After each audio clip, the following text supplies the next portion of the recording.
Hello, everybody. Welcome back to Hearthstone Battlegrounds Lobby Legends. I'm TJ, joined by Sottle, the master of points and predictions and tap.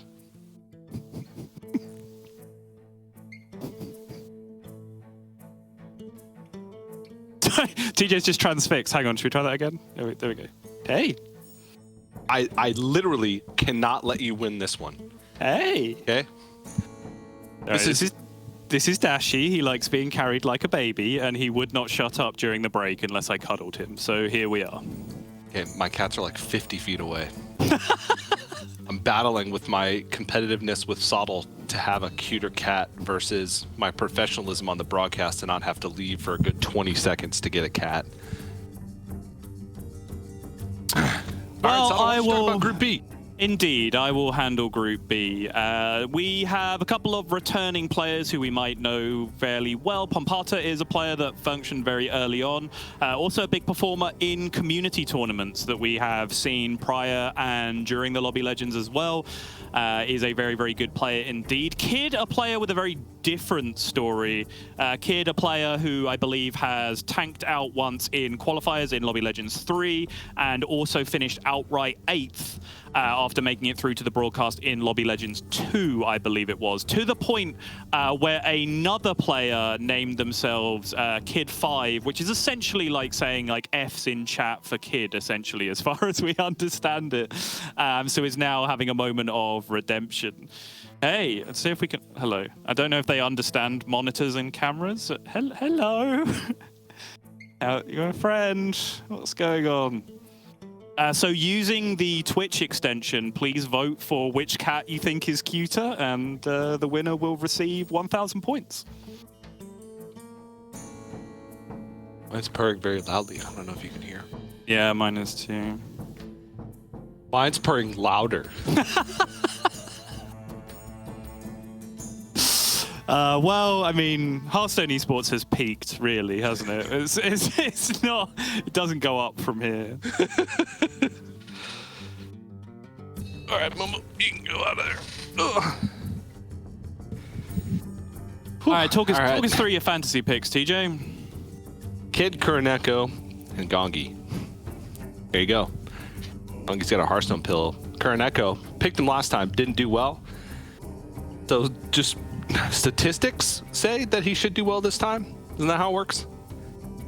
Sure, yeah, if that's what you want to believe, we can go with it, yep. And then Kid, because I just copied your first pick. Nice. Yeah, Kid has a good reputation overall within the Chinese scene from what I am aware, although he has been made fun of a little bit because of the underperformances in Lobby Legends, which is kind of a theme with my picks overall, or something that Pompata and Kid both share. I think they're both very, very good, very well-respected players within their individual scenes, but very similar records within Lobby Legends. Pompata with 3 appearances overall, 2 tanking out in qualifiers, and 1 8th place. No, sorry. Pompata has an 8th place, made it through to final day, and then got 8th in the final lobby, whereas Kid has 2 total appearances, 1 tanking out in 8th and 1 tanking out in 6th, I believe, overall. So both underperforming in general when they make it to the broadcast, and both, you know, not being the ever-presence that like a Say are, for example. But I remember watching Pompata fairly closely. He was a player I featured in a graded video as well, and was fairly impressed with the way he played despite hitting 8th in that final lobby on the last day. So I'm expecting some big things from Pompata, and if nothing else, he's from Japan, which is a cheat code these days when it comes to being good at Hearthstone in various different disciplines. Yeah, in every discipline, it seems. Maybe with the exception of Arena. Who knows? I feel like the old US of A has been pretty dominant in Arena outside of Standardachi for quite some time. Yes, but that's like it's like it's not outdated information. Standardachi still is usually atop the leaderboards. That used to be the thing that we used to say when Standardachi would make it to like a constructed event like 5 years ago. Plays great at Arena too. Still true to this day. Just waiting for Standardachi to make an appearance in Battlegrounds Lobby Legends to get the hat trick. I mean, has done very well in community battlegrounds tournaments as well. You've given me an opportunity to talk about how great Standardachi is at everything, which I will now take liberally. But no, not in this tournament, so we probably shouldn't focus on him too much. Outside... We literally just brought our cats for like 5 minutes. Yeah, but our cats are here. Like they're part of the broadcast, you know? Like that's very different. Well, little do you know. Stan! Yeah, cradling in my arms right now. Yeah. Standardachi. Oh, he's purring. Press 1 in chat if you think Standardachi is cuter than our cats. We go chat real quick and put in a 1.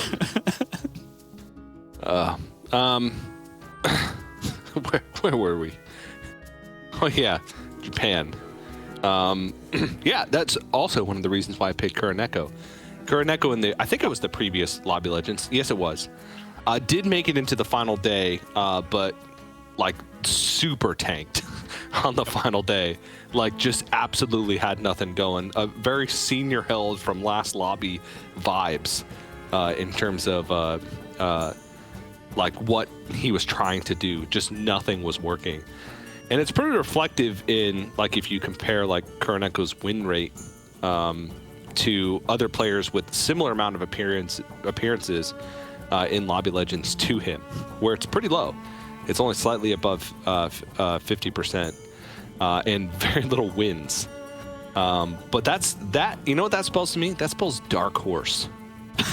In general, this is kind of a dark horse group. If you look at just the total number of appearances between Group A and Group B, Group A has 25 total appearances in Lobby Legends. You know, Say has 6 out of 7, Kurt 5 out of 7, Oliek 6 out of 7. There's only 11 total in Group B. So between Oliek and Say, they have more Lobby Legends qualifications than the entirety of Group B put together. So you have to look at that and say that this is like the dark horse group, the less experienced group overall. So I think it's a harder one to predict, although 50% of your casting crew apparently found Group A quite hard to predict as well. But I do think this is much more of a wild card when it comes to fantasy teams and, of course, for these players and who's going to make it through to join the 4 players that we got out of Group A. Yeah. It's going to be interesting to see how it plays out, but I know that I'm going to struggle for sure with my my bandwagon picks. But honestly, I would say that no matter what the 8 players were, so I just tend to struggle. Period. Yeah, indeed. Overall, I do think that Kid is a player to keep an eye on overall, though I do think that that need for vengeance from the slightly poor performances that he's had so far and the little bit of poking of fun that Kid 5 then had, who then went on to win the tournament with the name that was making fun of Kid to begin with. I think that's something that you probably are going to want to put to bed sooner rather than later. So hopefully that will be the case. Seems like right now we're just waiting for the lobby to get set up. Of course, we're moving to a new group, so we got to get 8 players organized in a test game in the lobby and then start an actual game. So that's why Sottle and I seem to be just filling time right now, because we are. And let me prepare some topics for us to talk about. What's your favorite hero, Sottle? Currently, current metagame. Millhouse, always. Any meta, basically. It just is. It's just true. The most boring answer. How is Millhouse boring? Millhouse is the opposite of boring at all times. Millhouse is boring. It's the same play patterns over and over and over again since the beginning of time. That's literally not true. Like, the idea of Millhouse is that you can't just keep rolling for the same thing that you want to play every time. You have to play what you're given. Same play pattern. Play what you're given.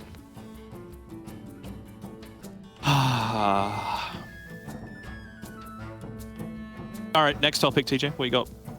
You didn't even ask me my favorite. I don't care. That's why. Next topic. Come on. I care. Okay, what's your favorite hero to play in this current metagame, TJ? I don't have one. Oh. I love them all equally. Fair. Like your children and pets, apart from the one who's just vomited. No. Which I won't confirm whether it's a child or pet. my kids, yes, I love them both equally, but my animals, no. There's a definite ranking, I mean, I have literally 1, 2, 3, 4, 5, 6 animals within 10 feet of me right now, but they don't understand English, so That's true, yeah. I can rank them as much as I want. You can tell them whatever you want. Yeah. But I do think, in general, just meta concerns. A lot of my favorite heroes are less playable than they ever have been because I like greedy economy heroes, and the metagame right now doesn't really play super well with greedy economy heroes. Togwaggle is a little bit of a struggle. Barov is a little bit of a struggle these days. Like, you can still high roll. They still have the opportunity to be that one person in the lobby that high rolls super hard and just goes off. But as we saw mostly from game 1 and game 2 in lobby A that we just saw, like those kind of like Kurtrus boards that we saw on like turn 5, turn 6, turn 7, right? If you're too busy ramping economy, you're just going to get murdered. You're going to get 15'd into 15'd. And then, you know, when you hit your 6, you suddenly just queue into someone that's completed stolen gold and you just die, right? Like, the meta is very, very tempo focused these days. And it's kind of consistent scaling of stats. Just be big early and then continue to get bigger, transition into some sort of poison plan later on in the game. Which to me is a little bit frustrating because, you know, I like going crazy with the economy builds and doing things with lots of actions and APM pirates and going through insane elemental turns and all those kind of things, which tend to be harder to achieve these days as opposed to just playing for pure tempo and poison and early murlocs and picking up Toxfins and divine shields and everything wherever you can. So a lot of these like mid-tier quest heroes, like all the heroes with like 4 to 5 armor, which tend to be very popularly picked overall, are the ones that I also tend to find least interesting a lot of the time. But if you're trying to win, they're the ones that you have to pick. So I think that's kind of the hard thing to defeat for a lot of players right now who are used to playing these super greedy economy heroes. Yeah, it seems like finding a mix between like your hero power level, but also your quality of quest rewards versus quest requirement, right? Seems to be the sweet spot. Like picking a hero that's middling power, but is like a higher armor tier, so that way, you know, you get those easier to complete quests, higher tempo, etc. I realized now, thinking about it, more about my favorite hero, I just like the dopamine rush of discovering Tavern Tier 3 minions. So AFK and Galewing. Okay, yeah, sure. are two of my favorites. I know AFK is not really actually, I think AFK is pretty popular, but she's not good. Like a high pick rate when offered, but not a high win rate for AFK. I don't know why that is. I don't know why. Maybe there it is, the dopamine rush of discovering Tavern Tier 3 minions, but I also like Cthulhu and Flurgle. I think AFK got a little bit better as well with Faceless Disciple being thrown in the pool as well, because you can end up, like, not only is it just a 6/4, which is one of the biggest things that you can discover on its own, but you can then end up with 4-drop and 3-drop on the early turn as well, like really high roll in certain situations. And Overseer, too, is a big one. Yep. That lets you kind of make up the detriment of being AFK for your first 2 turns. And then, of course, Sato, you fell into the ultimate trap. Master Win is everybody's favorite because it's all of them in one. I do like Nguyen. I do like Nguyen, to be fair. It is for the same reason as I like the quest that allows you to pick a quest at the start of every turn. Like, I like heroes where you start a turn and you feel like you have 7 decisions to make immediately. You know, like, those are the heroes that I like to play. And generally, economy heroes are that, because the more money you have to spend, the more you can buy, sell things with Millhouse, for example, the more that translates directly into decisions. But yeah, if you have to pick a new hero power or pick a new quest reward or whatever at the start of every turn as well, then yeah, I'm very much on board for that at the same time. You ever do the Reno challenge? What's the Reno challenge? Where you play Reno and you gold in the first minion you buy. No. No, I haven't. Oh, yeah. Well, that makes sense because I just made that challenge up right now. I was going to say, I mean, Actually, people I used made to it just up do that like with 2 weeks Wrathweaver, ago. right? I People was. did- People do that with what? with Wrathweaver. Oh yeah, but I'm talking about like you have to. Sure, yeah, fine. Anyway, You're a meanwhile, red whelp. Battlegrounds has broken out. Apologies for the delay. I think players were a little bit slow in conceding the test game. Then we had a real lobby and it disconnected. And so we had to start all over again. But now here we are. We have a real live game of Hearthstone in front of us. Sliders on Daryl is going to be going with the Lady Vash and starting on the Scally here. I like it. I like it. I do.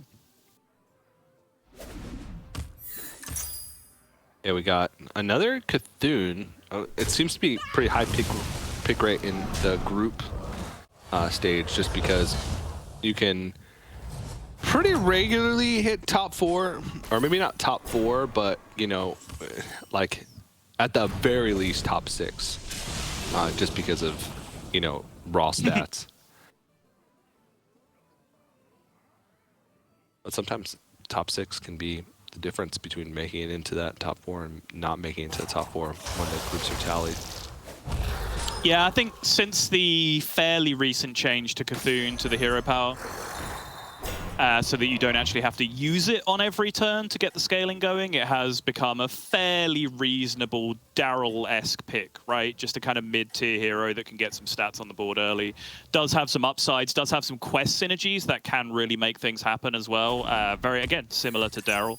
Although different since Anima Bribe has departed. But still, I think for tournament purposes and specifically for qualifying tournament purposes, the idea of getting a hero that can get you 3rds and 4ths is really not too bad to go for. There it is.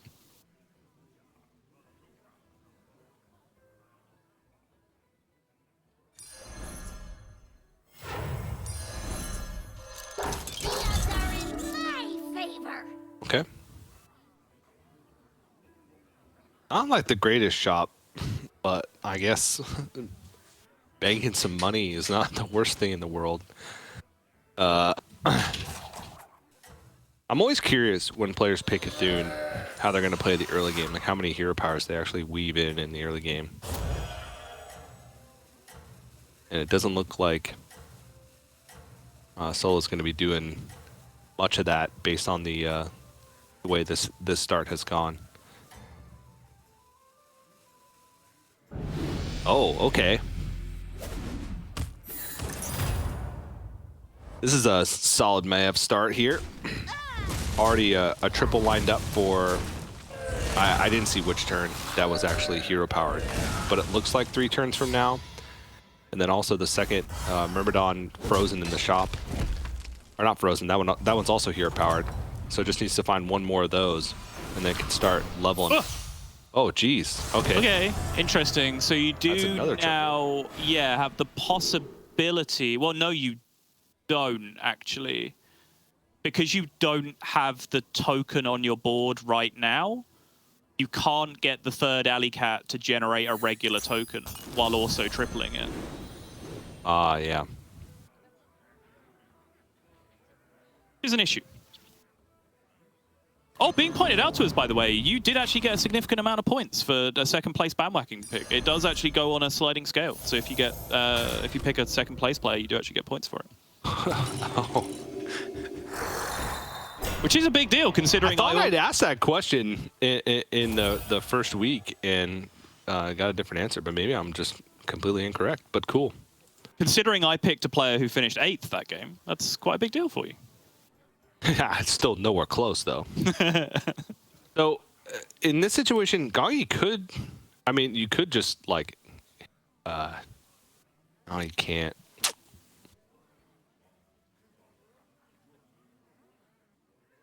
I was going to say hero power the Alley Cat, and then you get the 2 triples.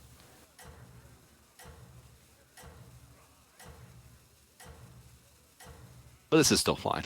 You can still just keep Tavern tearing up eventually get the triple and probably find triples for the others as well. So. Wow. Oh, okay. Kuroneko is just cashed out on a Rendell? I mean, I like it. I feel like we saw players punished so many times for being too greedy with the Galacron hero power previously. I feel like, especially in the current meta, there's a lot of 6s that take too long to pay off. Yeah. If you need to like Tavern tier up to hit other strong minions that synergize with the Tavern tier 6. So I feel like there's less that are just catch-all good nowadays. So I like the Rendell. It's just good economy, I guess, to kind of move on up.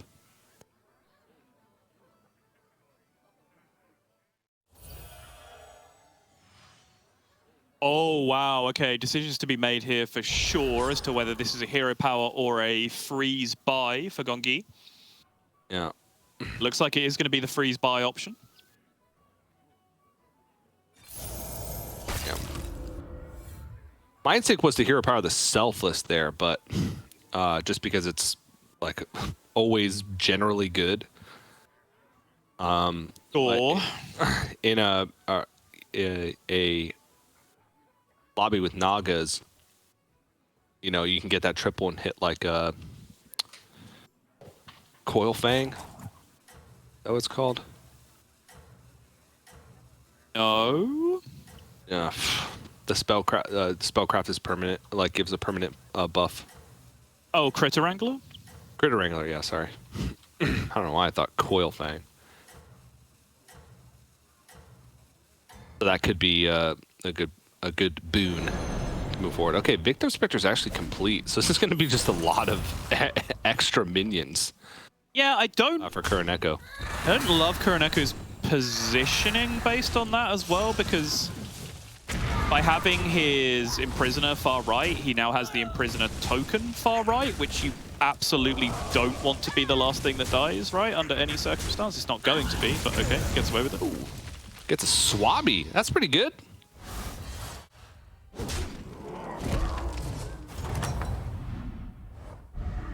All right, Xera's Train for Cthulhu. Insta module is interesting.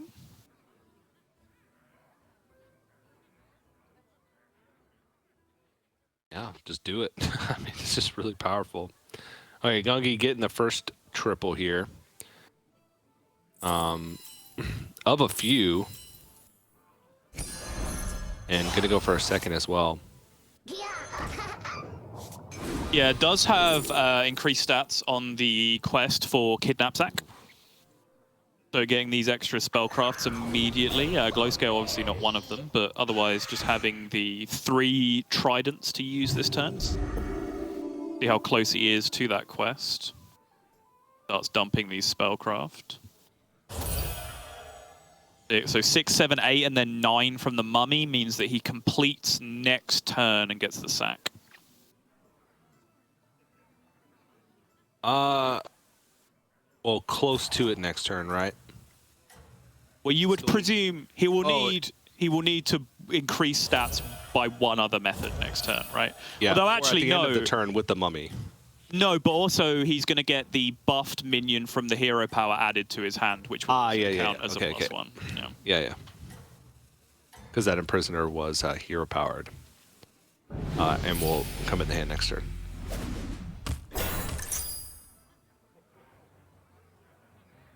Okay.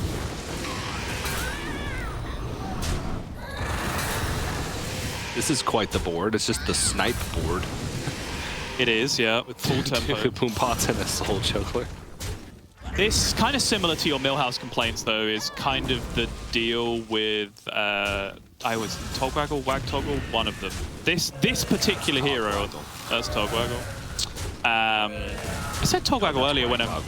Shut up. I'm realizing now I said Togwaggle earlier when I meant Gallywix as well, which probably didn't make any sense at the time, and that just popped into my head. But much like Millhouse, you're kind of stuck in that position where with your first and second hero powers, you're kind of stuck just taking what you're offered and trying to build something out of it. So with the bombs and the jugglers, this is just kind of what Razormaul has received so far up until this point. And now gets to triple into a 5 to try and hopefully find some sort of direction.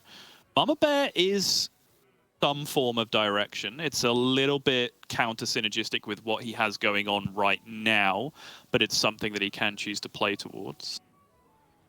Which on Blue Shell's direction. Yeah, especially if you save him up and hit that triple. Oh, yeah. Which is just less gold than if you had got them all individually and sold them after a loss.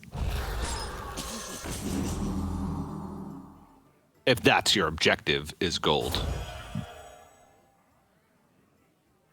Gliders here on Vash Beasts. Sure. Does have the quest buy 9 minions, start of your turn, get 2 random beasts. So the Mama Bear will start cooking fairly quickly. Kuroneko looking for direction, picks up a Theater. Does currently have Divine Shields going. Does have the ability to hero power into more of those in the future as well. Of course, being on Tavern 5 already. I do like this idea with Galakrond, right? Pick a 6-drop that gets better if you find more copies of it, and Theater definitely fits that bill because you can go fishing for 6 stars basically every single turn. Does have Victim Spectre as well, which can also help to duplicate those win conditions. So I like this idea. Yeah, a lot of potential being built up for Kuroneko. Just needs to start hitting. Mechano Tank, though, is could make things a little bit awkward with the Victim Spectre, but... Yeah, it's shooting the Theater next. Yep, there you go. So Theater going to bite the dust. Oh, no. And it's just going to be a pop-up. No, not the ideal outcome, has to be said for Kuroneko. But still a good amount of gold to work with for the following turn. Lots of Mama Bear players that we are seeing so far. 2 and potentially 3. I'm not sure if we saw if the third player actually ended up with the Mama Bear, but I'm presuming they did.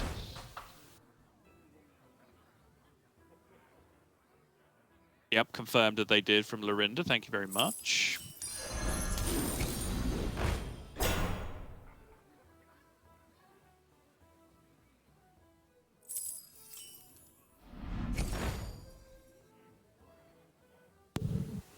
Ooh.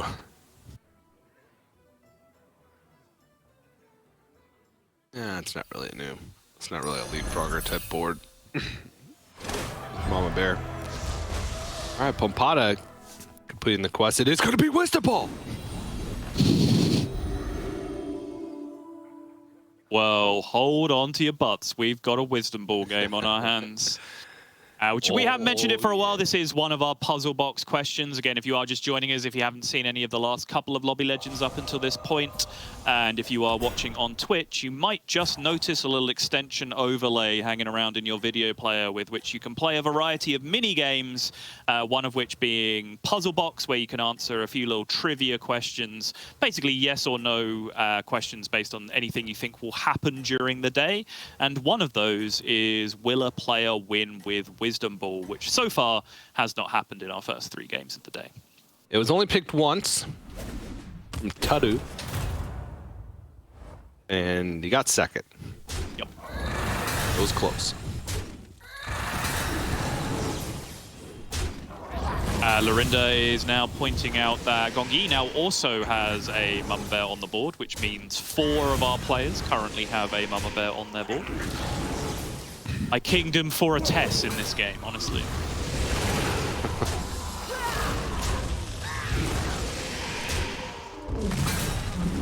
Well, this is going to be quite the... actually, not as hefty of a loss as I thought, but it's still a hefty loss. Not quite. You're getting capped, right? Cap. Yeah. Yeah. Make a difference. Got capped either way. Yep. You know, running out of health makes Also, Kid all the way down to 12 health too on Zarella. Yeah, again, Zyrella just a hero that has completely fallen off a cliff for me, but it has been picked almost every game in this tournament, so maybe my results are just an outlier and I'm overreacting to it, hard to know, but so far Kid not really performing. The mirrored board. Ugh. None of those. What are those?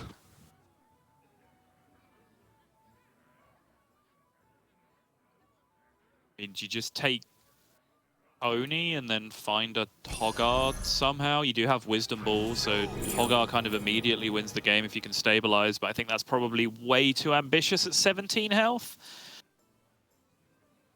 Pompata needs to find direction very quickly. And we see here Geobugi. Oh, hang on, we're back in. 5 drops again. Still utter garbage. At least Baron is something. Like, Baron is something, gives you a leapfrogger line to play towards. Yeah, gives you some form of direction. And one more try. The glow scale. Okay, fine. Rise, my champion. Jinx. Oh, the woman!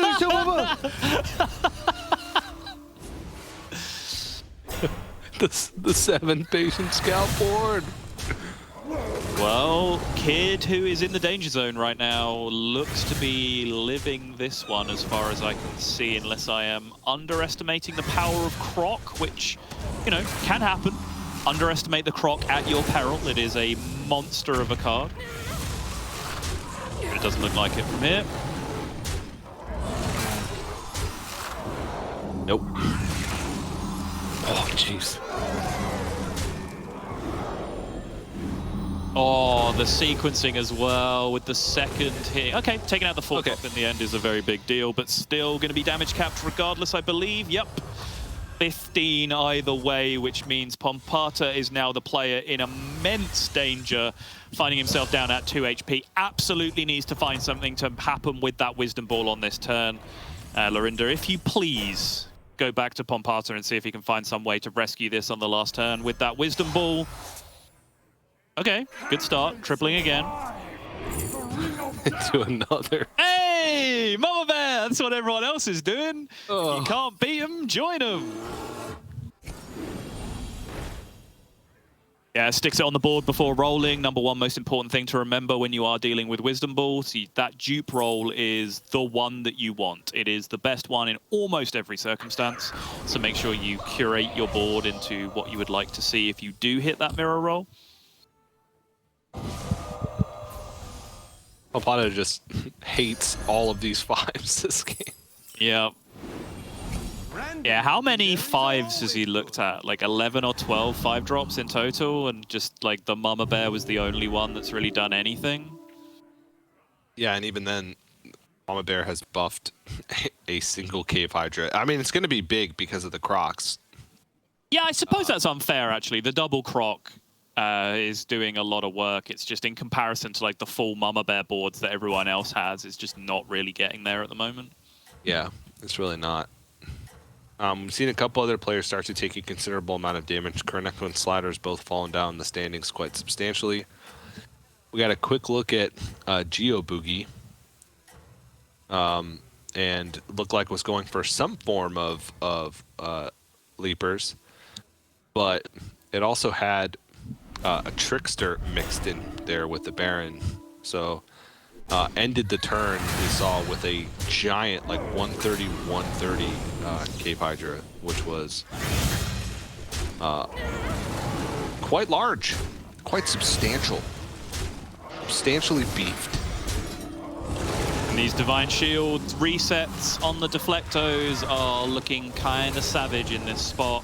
I do like the little gambit that Pompata has gone for with the Crocs up front and then the Divine Shield cleave in the back. Probably does give him the best chance of being able to take this one down. But as far as I can see it, that is an impossible position from Pompata to now come back from. And that means he is going down in 8th place in our first game. Unless there is a tie, there is a tie. Okay, 7.5 in the end for Pompata. As spoilers, Kid is going to bite the dust here as well. Yep. And there you go, Geobugi's board that I was just talking about. Once again, Cave Hydra doesn't even, well, it came into play earlier on, judging by the damage on it, but the Golden Baron. Because that's not from any quest reward, because the quest reward is Red Hand, so that's just a natural Golden Baron.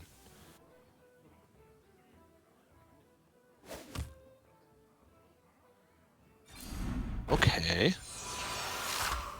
Well, This is a mama bear board. Technically, yes.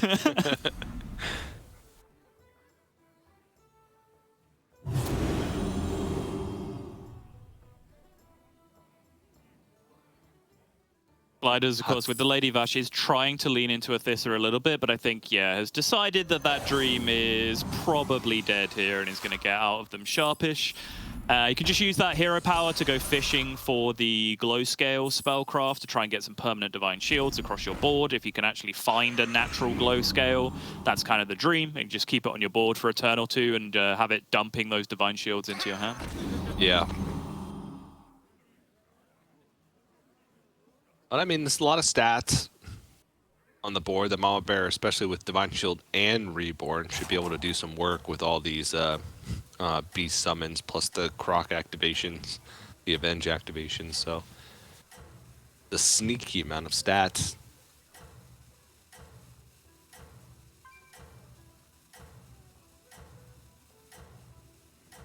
But going to be going up against Gongi, who had a really powerful opening, well, quote-unquote opening, Maiev opening, which is, all right, I got a good opening, but now I have to wait for it to come to fruition. Double Mama Reborn Crush against single Mama on the other side, and the board space not really working out there in the end. A little bit ugly on the trade with the Crush, but it is now going to come back with Reborn and get to attack again.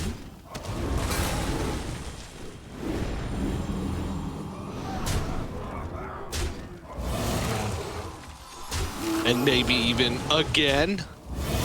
Yeah, looking like there is a little bit too much on Gongi's side. Yeah, especially with that attack. Yep. Oh, the 15! The 15! Oh, how dare you! These. Oh, those last few trades. Everything from attacking into the high main instead of every other target onwards was the exact worst attack possible to end up taking 15 damage in that spot. Really, really bad luck. Yeah, Razormaul falls as well at the hands of Geoboogie, so starting to get to the bottom of this lobby, or this game already. This is a very powerful board, oh my goodness.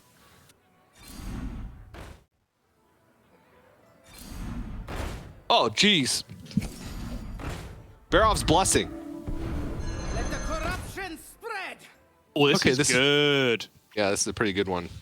This is like nearly impossible to evaluate. Yeah. Deflecto up first into Taunted Leroy, which is a 50-50, a huge 50-50 as to whether this wins or loses. And then Divine Shields against resummons from mechs and Death Rattles and Crush. Really close. I would not be surprised if this is like 41-59, largely defined on where that first Deflecto attack goes into the Leroy or not.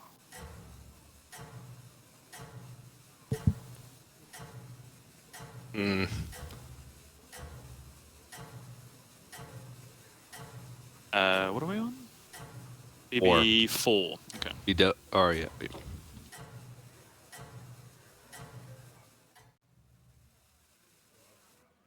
Ooh, we picked different. All right. I'm pretty sure we are just flipping a coin on this Leroy. Yeah. The Leroy attacks. No! Disaster!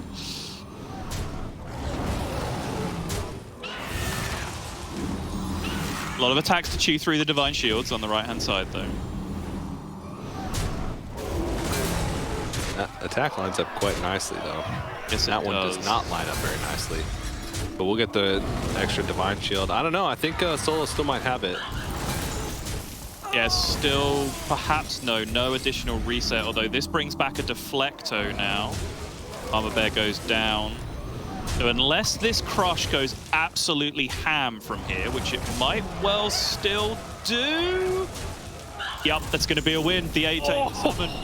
Yep. So very close in the end.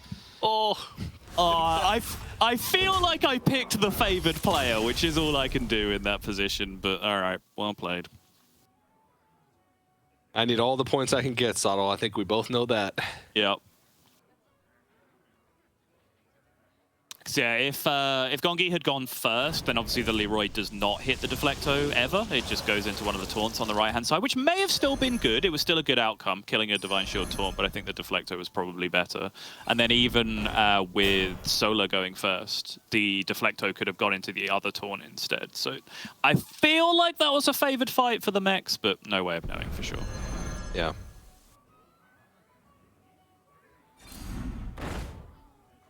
Ooh, okay. You have enough board space to really cash this out. It's double Mama getting buffed, so I feel like making a board space to make this happen. Yeah, Ball of Minions out. Yeah. Yeah, I'm fine with this. The Ball of Minions has not been scaling at all. I mean, it could be better later for what? It's just absolute garbage 6-drops. Just since the introduction of Walking Fort into the game, I feel like those 6-drop discovers that are just nothing, like literally nothing, just come up way too often. Not to say Walking Fort can't be played in some situations, but it's something that you have to be built into already, right? Like it's rare that you triple into a 6 and go, ooh, a fort, perfect. I mean, I'm pretty sure Jubilee's had a fort for like 4 turns. Yeah, true. Yeah, I think they added Uther, and then the number of outright whiffs on tripling into a 6 went down because, you know, if you didn't hit the synergistic minion you wanted, you maybe probably hit a Mantid or an Uther, and both of those can be useful in various situations. And then they added in Fort, and now it's suddenly just like, okay, now we're just getting like Zap Fort over and over again on every triple into a 6. Yeah.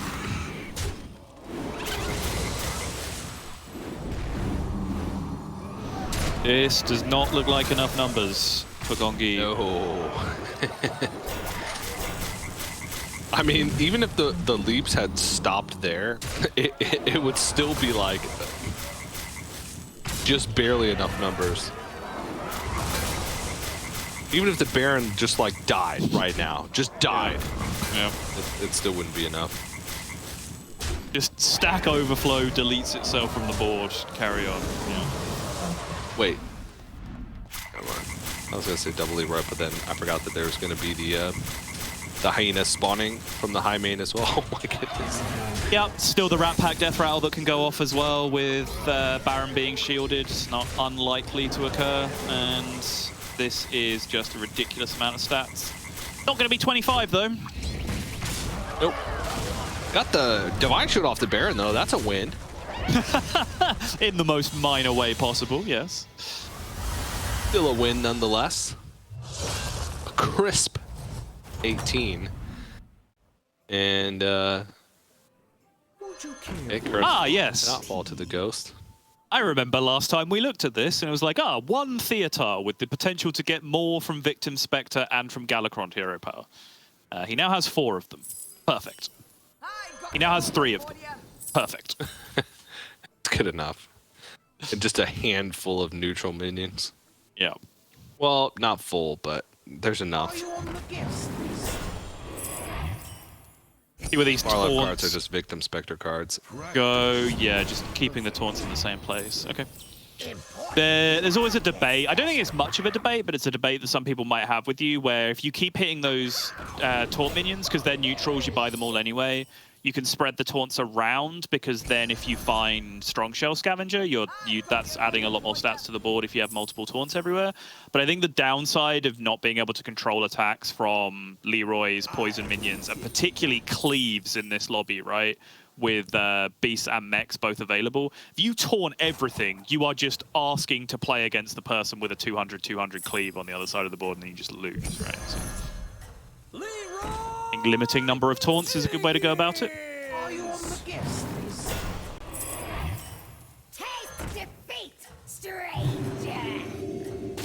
And so the end game begins. All of these Mama Bear gamers that we have seen throughout the mid game are slowly transitioning out of a lot of this scaling, or not scaling, but a lot of this tempo stuff that they've had up until this point, starting to transition into Leroy's and Poison's minions.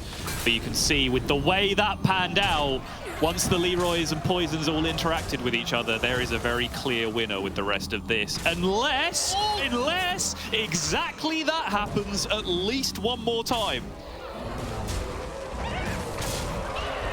Okay, well, they're hitting all the other stuff first, so. Yep, it's going to need to be double Leroy to survive. It's not double Leroy. Hey, there's some synergy there, though. Look at that. Yeah, pretty good. Yeah, not bad. But Gungi will fall. Third place, though. Very respectable. And Kuroneko continues to scale up. I don't even remember what the... Oh, it was a pup bot, right? From the Victim Spectre, I believe, that died last. Let's see.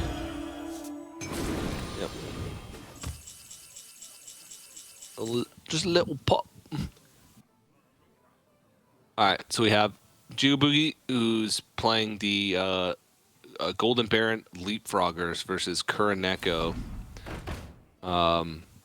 With just raw stats, but I don't know if it's enough stats. Needs to, I guess, has to white main.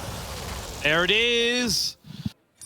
Double white main now. Rolled the 4s, looking for the 5 specifically. Does find the second white main. The problem with this is that you guarantee, or well, you increase your chances of actually giving the Baron taunt, but you guarantee that the Baron is not the only thing you're giving taunt to, right? So you can still have this scenario where your first attack just goes into nothing, just something random that you've taunted, and then your second attack goes into the Rat Pack that they've taunted, and then your third attack goes into the taunt that comes out of the Rat Pack.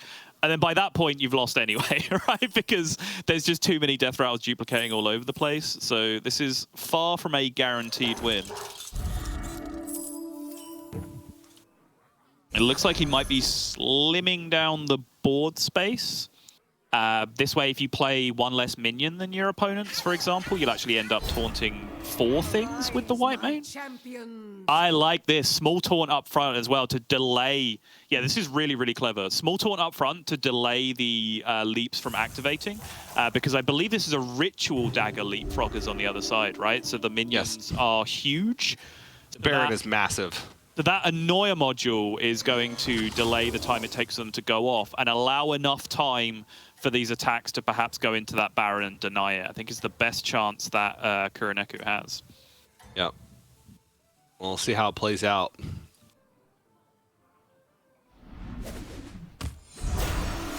Just...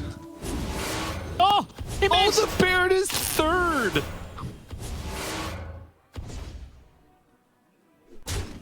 Wait, so how do these attacks now work out? There's Reborn on the Frog, so now this attacks in and dies, the Frog attacks, and then this attacks into something that spreads frogs already? Yes. Yep, this is not looking pretty. Nope. Yep, this attack spreads more frogs, the Baron has Divine Shield, so it attacks and survives, and now the next attack is just going to be spreading more frogs as well. Yeah, really interesting battle there in the late game. Also relevant for Puzzle Box, by the way, because this white main strategy where you go a minion down to increase the number of taunts is another common way that a player can win without having a full board, which is one of the Puzzle Box questions. But not looking like it's going to work out super relevant here. Nope. Does the Baron survive, though? Because yeah, that's Baron needs to survive for this to be lethal.